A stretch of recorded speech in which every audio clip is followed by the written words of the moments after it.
Quest Audiobooks presents an unabridged recording of Captain of Horse by Griff Hosker, narrated by Camm. Prologue. When I returned from the wars in Germany, that first year living back in England was a whirlwind. I had returned having served the Protestant cause. The Danes and the Dutch had lost, and the new empire now ruled vast swathes of Germany. The emperor had used the vast resources of his huge empire to buy victories. I had been a mercenary, and without a paymaster I needed an income.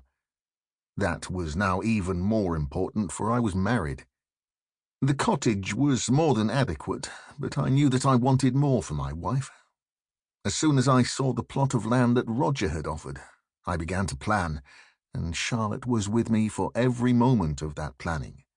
We did not argue, and both saw solutions from any problems that arose. 2 months after I had begun the plan, the builders were digging the foundations. I used some of the money I had accumulated when I had been a mercenary. It coincided with the time that Sir Giles had asked me to begin to train his soldiers. It was not a full-time job. I only had them every Saturday. However, after the first week I realized that I would have to work a great deal harder than I had expected to. They were not what one might term real soldiers, and had little discipline. It took 2 or 3 days each week to plan what to do with them and to ensure that they progressed.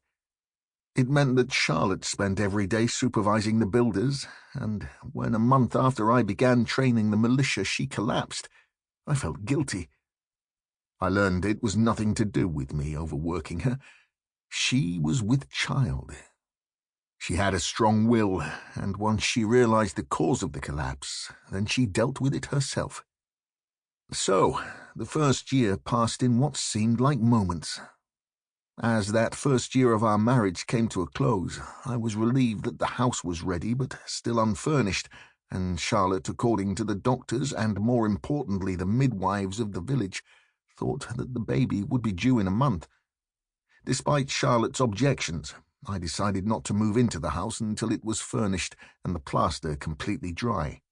Our baby would be born in the cosy cottage that was our old home. Charlotte put the relatively easy birth down to the hard work in the early days of her pregnancy. I was not the one who said it was easy.